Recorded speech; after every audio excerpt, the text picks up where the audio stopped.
29 जुलै हाच तो काळा दिवस ज्या दिवशी देवेंद्र फडणवीसांनी धनगर समाजाची फसवणूक केली. याच दिवशी देवेंद्र फडणवीसांनी धनगर समाजाला शब्द दिला होता की आमचं सरकार सत्तेत बसवा, पहिल्या कॅबिनेटमध्ये धनगर समाजाला एसटी आरक्षणाची अंमलबजावणी करून देतो.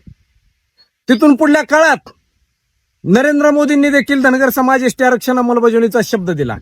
परंतु या भारतीय जनता पार्टीच्या सरकारने हा एकही शब्द पाळला नाही. भारतीय जनता पार्टी राज्यात आणि केंद्रात धनगरांच्या जीवावर सत्तेत बसली. परंतु आज 12 वर्ष पूर्ण झालेत तरीही धनगर समाज एसटी आरक्षण अंमलबजावणीच्या बाबतीत एक पाऊलही या सरकारने टाकलं नाही. अनेक योजना धनगर समाजासाठी लागू केल्या, परंतु एक योजना या सरकारने नीट अंमलात आणली नाही. हे इतकं विश्वासघाती सरकार आहे. 12 वर्ष पूर्ण झाले त्या विश्वासघाताच्या दिवसाला. आजचा दिवस हा धनगर समाजाच्या आयुष्यातला सर्वात मोठा विश्वासघाताचा दिवस आहे. हा काळा दिवस आहे धनगर समाज बांधवांसाठी. आम्ही सरकारला भेटतो, सरकारला नडतो, सरकारला शिंगाव घेतो, परंतु आमचेच काही लोक आम्हाला विरोध करतात, आम्हाला शिव्या घालतात.